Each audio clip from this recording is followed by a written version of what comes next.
দেশের সামরিক পরিস্থিতিকে সামনে রেখে এবং এই মুহূর্তে পাকিস্তানের সঙ্গে যেভাবে এই মুহূর্তে যে দেশের যে সম্পর্ক রয়েছে সেই জায়গা থেকে দাঁড়িয়ে আজ বামেদের পক্ষ থেকে যুদ্ধ নয় শান্তি চাই এমনই একটি স্লোগান তুলে তারা মিছিল করছিলেন মৌলালি থেকে ধর্মতলা অবধি।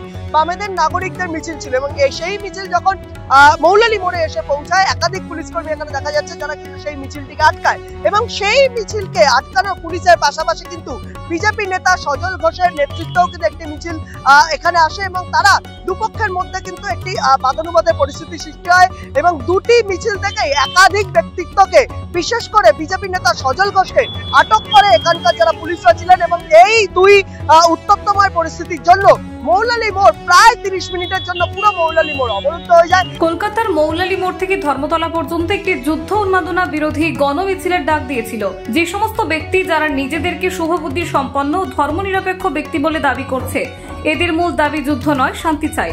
অপরদিকে বিজেপি নেতা সজল ঘোষ এই মিছিলে ব্যাঘাত ঘটায়। মিছিল শুরু হওয়ার ঠিক আগে বিজেপি নেতা সজল ঘোষ একাধিক বিজেপি কর্মী জাতীয় পতাকা হাতে নিয়ে রাষ্ট্রদ্রোহী স্লোগান তুলে তাদের মিছিল আটকে দেয় মৌলালি ক্রসিং এ। তারপরে দুই পক্ষের মধ্যে বচসা ধস্তাধস্তি এমনকি হাতাহাতি হয়। অভিযোগ বিজেপির কর্মীরা নাকি শুভবুদ্ধি সম্পন্ন ব্যক্তিদের গায়ে কালি ছুড়ে মারে। তারপর বিজেপির কর্মীদের প্রথমে পুলিশ আটক করে নিয়ে যায়, তার কিছুক্ষণ পর এই নাগরিক মিছিলের কর্মীদেরকেও আটক করে নিয়ে যায় পুলিশ। আমরা পাকিস্তানের ধ্বংস চাই, আমরা পাকিস্তানের ধ্বংস চাই, পাকিস্তানের ধ্বংস চাই, পাকিস্তানের ধ্বংস চাই, পাকিস্তানের ধ্বংস চাই, আমরা পাকিস্তানের ধ্বংস চাই।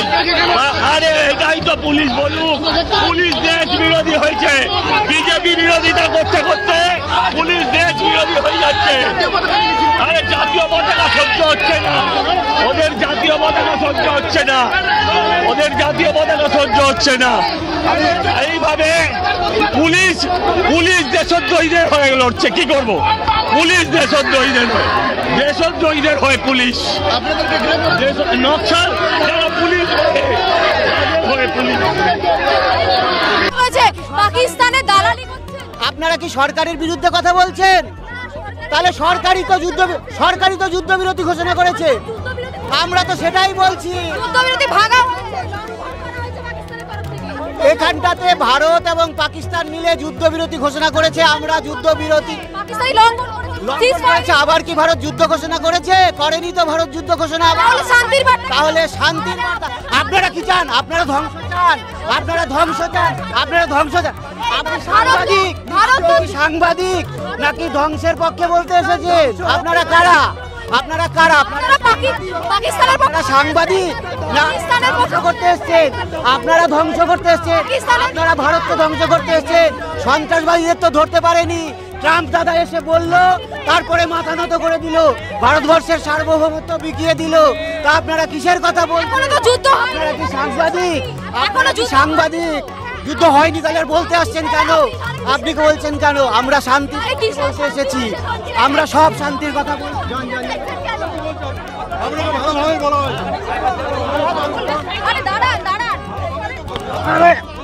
এই মুহূর্তে পরিস্থিতি স্বাভাবিক হচ্ছে এবং বামেদের পক্ষ থেকেও যেমন একাধিক কর্মীকে নেতৃত্বকে আটক করা হয়েছে, ঠিক তার পাশাপাশি বিজেপির পক্ষ থেকে বিজেপির একাধিক কর্মী নেতাকেও কিন্তু আটক করা হয়েছে এবং এই মুহূর্তে প্রচুর পুলিশ কর্মী এই মৌলালি মোড়ে মোতায়েন রয়েছে যাতে পরিস্থিতি কোনোভাবে উত্তপ্ত না হয়। এর পাশাপাশি একাধিক প্রিজন ভ্যান রয়েছে এখানে নিয়ে আসা হয়েছিল। এই এখনো দেখা যাচ্ছে যারা বামেদের পক্ষ থেকে যারা মিছিল করতে এসেছিলেন তারা আস্তে আস্তে ফিরে যাচ্ছেন এবং পুলিশের প্রিজন ভ্যানও মোতায়েন রয়েছে এবং রাস্তায় বিজেপির পক্ষ থেকে পাকিস্তান টেররিস্ট এরকম একাধিক পোস্টার কিন্তু লাগানো রয়েছে, যে এই পোস্টারের মধ্যেই সাধারণ মানুষ যাতায়াত করছে। যেমন এখানে একটি পোস্টার এরকম রাস্তায় লাগানো ছিল, এই পোস্টারগুলির ওপর দিয়ে কিন্তু সাধারণ মানুষ যাতায়াত করছেন এবং এই জায়গা থেকে দাঁড়িয়ে পুলিশও কিন্তু পুরো বিষয়ে নজর রাখছে যাতে কোনোভাবে কোনো দিক থেকে আর নতুন করে কোনো উত্তপ্ত পরিস্থিতির সৃষ্টি না হয়।